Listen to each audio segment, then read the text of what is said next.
जय श्री महाकाल। सूक्ष्म जगत का जो ज्ञान है, जो उनके लोगों का ज्ञान है, वो अकाट्य ज्ञान होता है। अगर इंसान अपने जीवन में उनको उतार लेता है और समझ पाता है तो उनके जीवन में ठहराव आ जाता है, ईश्वर भक्ति भी जाग जाती है और किसी भी तरीके से वो भटकेंगे नहीं। पर वहाँ तक पहुँचना बहुत बड़ी चीज़ होती है। और अब में ऐसा लगता है जैसे मार्ग ही बंद हो गए हैं। जब तक शक्तियाँ ना चाहे आप वहाँ नहीं पहुँच सकते हो। फिर हम लोगों का अब आ गया भेजने की तैयारी। बिठाए वहाँ, बिठाने के बाद जो क्रिया थी, जो गुप्त क्रियाएं थी वो करी गई, जो सुरक्षा थे वो करे गए। माता को भी बुलाए और अहिराक्ष को भी बुलाया। अहिराक्ष का काम था सुरक्षा करना, और वहाँ कोई भी सूक्ष्म जगत में सूक्ष्म शरीर कैद ना हो, हमें वहाँ जानकारी इकट्ठा। उससे मैंने अपनी बात बताई, वो तैयार हुआ।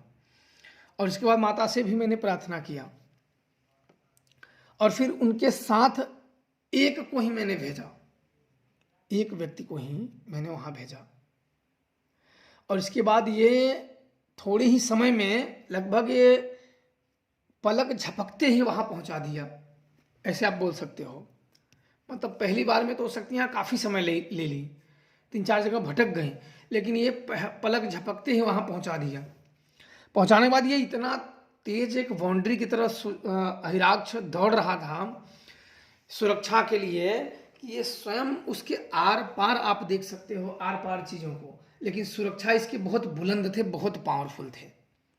जो इसे दिख रहा था कि सुरक्षा इसकी इतनी प्रचंड थे कि शायद मुझे लगता था कि उसके अगर छू ले ना तो जितना भाग उसमें छुआ जाए वो कट जाए, इसे कोई चक्र ब्लेड चलता हो। अच्छा, वहाँ गए।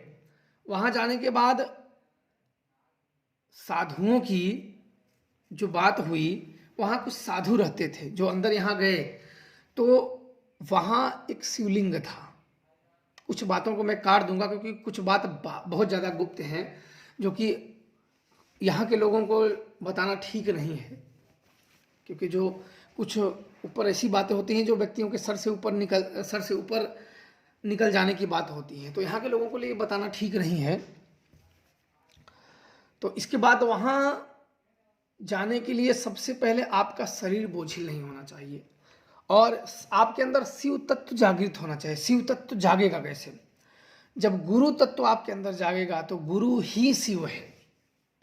आप इंसानी गुरु को पूज रहे हो, लेकिन वो मिलता है शिव से, वो शिव से, उसका मेन संचालक भगवान शिव से है। और तब वही तत्व अगर आपके अंदर जागा तो उसी से आपकी कुंडलिनी जागृत होती है, उसी से आपके सब ज्ञान जागृत होते हैं। अगर वह जागृत नहीं हुआ तो कुछ भी नहीं जागृत होते हैं। इसके बाद वहाँ जब गए तो एक शिवलिंग था जो दिखा। माता ने वहाँ ऊपर गई तो अपने 2 उंगलियों से उस आकाश को फाड़ा ऊपर से। माता जब गई, माता शमशान काली, तो हम लोगों को डर भी लग रहा था कि माता कहीं वहाँ लफड़ा ना हो जाए, तो कहीं वहीं न रह जाए, कुछ और दिक्कत ना हो। डर का माहौल हमेशा बना रहता था। इसलिए हिराक्ष को भी सुरक्षा के लिए कि यह व्यक्ति तो, माता तो चली आएंगी लेकिन यह व्यक्ति वहाँ ना बचे। पता नहीं उन साधुओं के पास कौन सी विद्या मालूम हो जो हमें ज्ञात ही ना हो। उन लोगों ने ऐसे आश्रमों का, ऐसे गुप्त लोगों का निर्माण किया है, पता नहीं कौन सी उनकी विद्या है जो रोक ले। इसलिए हम जो हम सीखे हैं, जो हम जानते हैं, वो तो हम कर ही सकते हैं। इसलिए अहिराक्ष को बोले कि तुम कुछ भी करना, वहाँ इनकी कुछ कैद ना हो, कुछ ऐसा हो तो तुरंत वहाँ से लेके आना, आगे मत जाना तुम। तो बोला ठीक है। तो इसके बाद जब वहाँ वो फाड़ी तो बहुत ऐसे लोग दिखे और भगवान शिव का एक शिवलिंग दिखा जिसकी जैसे कोई पूजा ना करता हो और उसमें अपने दुर्गुण चढ़ाए जाते हों, जैसे अपने मन की मैल, अपने अज्ञानता, और इतने चीज़ वहाँ मालूम पड़े कि मुझे खुद भी सही से याद नहीं है। क्योंकि कुछ ऐसे होता है ना कि बात मालूम हो जाती, फिर माया से उसे भटकाने लगती है। अपने चीज़, अपने वो अंदर की बुराइयाँ, कमियाँ, जो ख़त्म वाली, जो हमें इस सांसारिक जीवन में बांधे रखती है किसी का हम बुराई करेंगे अच्छाई करेंगे, वही चीज़ हमें बांध रखती है संसार में। हम बंधन खुद लगाते हैं अपने ऊपर। वहाँ जाने के बाद जब मुझे मालूम पड़ा कि हम इंसान खुद ही बंधन अपने ऊपर लगा लेते हैं, या तो हम किसी की अच्छाई करेंगे या बुराई करेंगे, या तो किसी को कुछ मानेंगे या ना मानेंगे, तो बंधन हम खुद अपने से ही अपने ऊपर लगा देते हैं और फिर हम बोलते हैं, दूसरों को दोष देते हैं। तो बंधन स्वयं ही लगे होते हैं। तो उन चीज़ों के आपको एक जल के रूप में भगवान शिव को उस शिवलिंग को भेंट करना होता है। अगर वह शिवलिंग पे आपने जो भेंट किया, अगर वो सोख लिया, वो जल रूप में गिरता है। अगर वह चीज उस शिवलिंग ने सोख लिया तो आपकी भक्ति स्वीकार होगी, तब आप अंदर जा सकते हो। अगर वह भेंट स्वीकार नहीं हुआ तो आप बाहर से ही आप अंदर नहीं जा सकते हो। फिर वहाँ के जो पानी थे, झरना थे, वो इतने मतलब विकराल रूप धर लिए थे कि पहली बार में तो कुछ और, दूसरी बार में तो तीन बहुत विकराल रूप धारण कर लिए थे कि वहाँ गिरे तो दब न जाए। लेकिन माता के आशीर्वाद से वो स्वयं ही मतलब उनके लेवल के आकार में बन गए, उनके लेवल के आकार में बन के फिर अंदर गए। और उनमें से कोई किसी से मतलब ही नहीं रख रहा था। मतलब छोटे छोटे ही, लगभग 3-3 फुट के ही साधु थे, मतलब कोई ज़्यादा बड़े नहीं थे। और वो कोई से मतलब, जैसे तुम आए हो नहीं आए हो, उनको किसी भी प्रकार का कोई मतलब नहीं है, तुम आए हो या नहीं आए हो, तो इसलिए कोई मतलब नहीं रखता था, ऐसे कोई बात ही नहीं करता था। तो किससे क्या।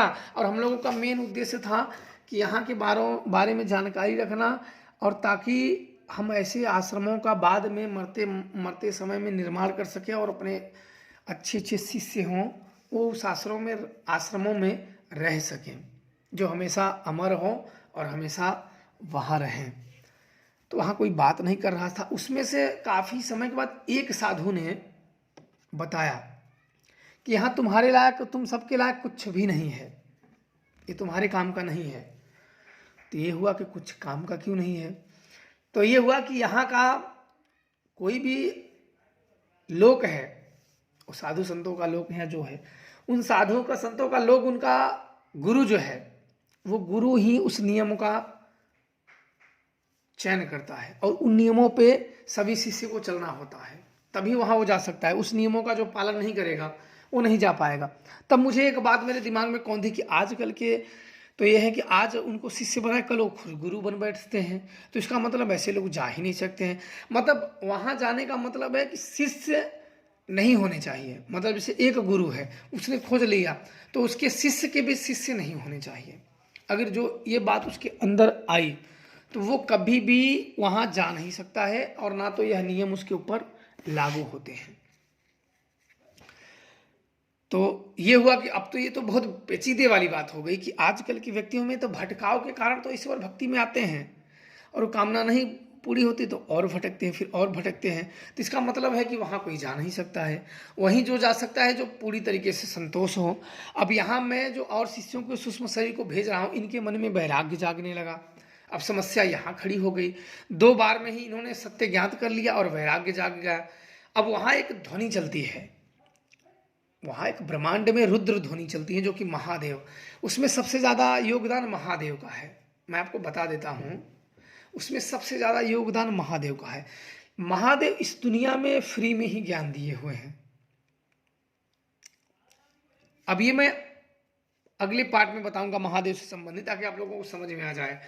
तो इन ज्ञानों में यह है कि गुरु के मार्गदर्शन और गुरु की आज्ञा, और गुरु साथ में हो, जो नियम बनाए वही बनाए, इसके अलावा जा नहीं सकता है वहाँ।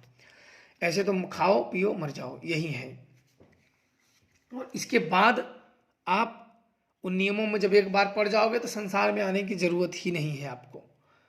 लेकिन तब तक आप वहाँ नहीं जा सकते हो जब तक कि आपके मन में जुड़ाव हो। किसी व्यक्ति से आप अगर जुड़े हो तो आपको पीछे ही खींचेगा। इसलिए जो शिष्य हैं, जो चल रहे हैं, उन्हीं को रखो, लटके वाले को मत रखो। लटके वाले को क्या होता है कि जब तक गुरु सभी शिष्यों को तारेगा नहीं, आगे नहीं भेजेगा, तब तक गुरु नहीं जा सकता। इसलिए गुरु जो बन बैठे हैं, कम से कम गुरु बनाइए। अगर ऐसे स्थानों पे से पुण्य आत्मा बनना है तो लगभग ना के ही बराबर बनाइए। वैसे लोगों को बनाइए जो मरते दम तक आज्ञा का पालन करें, वही होते हैं। और ऐसे लोगों को कभी ना बनाए कि जो आज्ञा का अवहेलना करें और तुम्हें समझाने का प्रयास करें, क्योंकि उनकी किसी भी प्रकार की गुरु की निंदा, गुरु भक्ति या गुरु समर्पण में दाग लगा तो तुरंत ही तुम्हें भी ले डूबेंगे। इसलिए ऐसे शिष्यों को अगर त्याग ही देना चाहिए, क्योंकि अपने रास्ते से तुम गिर जाओगे। इसलिए ये चीज़ होना जरूरी है। और नहीं कर पाए तो फिर जिंदगी में शक्ति शक्ति शक्ति नहीं मिलेंगी, मिलेगा कुछ और ही तुम्हें। तो इसलिए हमेशा ईश्वर भक्ति और महादेव का इसमें बहुत बड़ा योगदान है। अगले पार्ट में महादेव के योगदान की बात करेंगे हम सब। इसलिए आप लोग माता रानी और महादेव के आशीर्वाद रहें और आप लोग खुश रहो और प्रसन्न रहो। जय श्री महाकाल।